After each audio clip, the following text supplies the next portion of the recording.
हम जैसे कई इन्वेस्टर्स के मन में ये सवाल जरूर होगा कि आईडीएफसी फर्स्ट बैंक के स्टॉक में अचानक इतनी हलचल क्यों है। तो आइए इस पजल के एक एक टुकड़े को जोड़कर पूरी तस्वीर देखते हैं। तो इस पूरी कहानी की शुरुआत होती है बैंक की एक बहुत ही खास स्ट्रैटेजी से। हम पहले ये समझेंगे कि बैंक ने अपना डिपॉजिट बेस यानी अपनी नींव कैसे बनाई, और फिर हम जानेंगे कि हाल ही में उन्होंने ऐसा क्या बड़ा दांव खेला जिसने मार्केट का ध्यान अपनी ओर खींच लिया। देखिए, बैंक की जो शुरुआती रणनीति थी ना, वो बहुत सीधी और असरदार थी। उन्होंने सेविंग्स अकाउंट्स पर बाजार में सबसे ज्यादा ब्याज दरें ऑफर की, और इसका मकसद साफ था, ज्यादा से ज्यादा ग्राहकों को आकर्षित करना ताकि वे अपना पैसा बैंक में जमा करें। और ये तरीका खूब काम कर गया। अब इससे पहले कि हम आगे बढ़ें, एक बहुत जरूरी टर्म समझना होगा, कासा।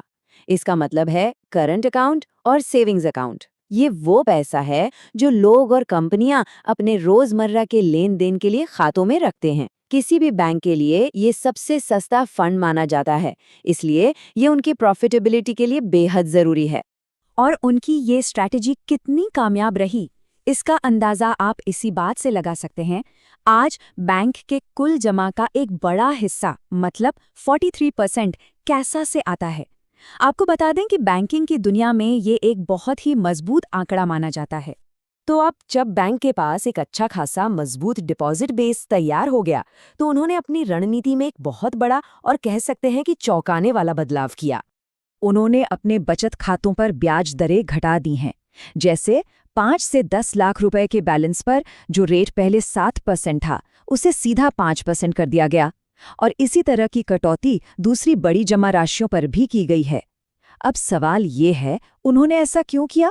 तो ये सुनने में थोड़ा उल्टा लग सकता है ना, कि ब्याज दरें घटाने जैसा कदम, जो शायद ग्राहकों को पसंद ना आए, वो बैंक के लिए एक शानदार रणनीति कैसे हो सकती है।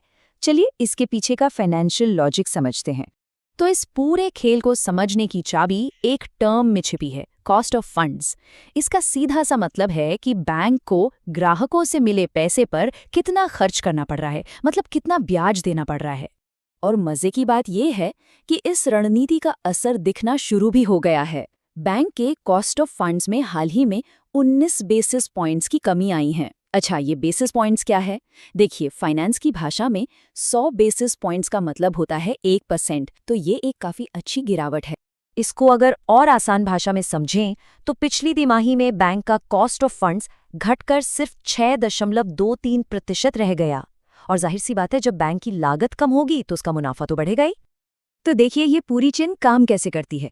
सबसे पहले ब्याज दर घटाई, उससे बैंक की लागत यानी कॉस्ट ऑफ फंड्स नीचे आया।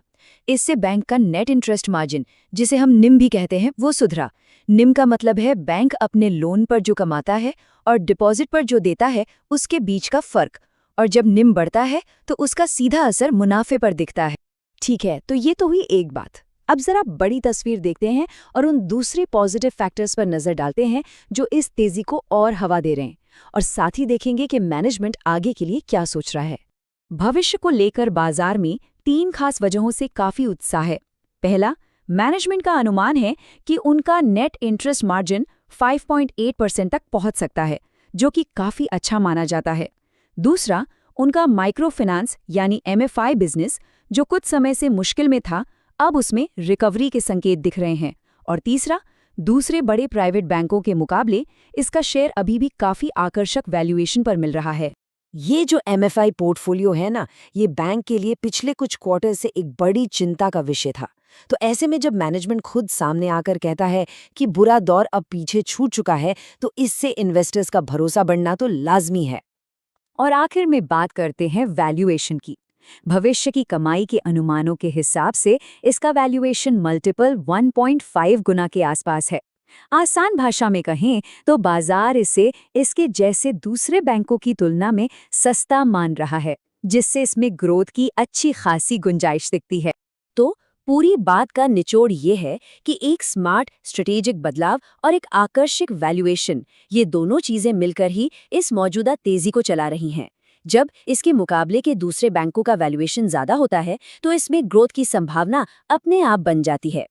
तो अंत में एक बड़ा सवाल हमारे सामने है क्या ये आकर्षक वैल्यूएशन और रिकवरी की जो उम्मीदें हैं वो मिलकर इस स्टॉक के लिए एक बिल्कुल नया और सुनहरा अध्याय लिख सकती हैं? सोचने वाली बात है ना?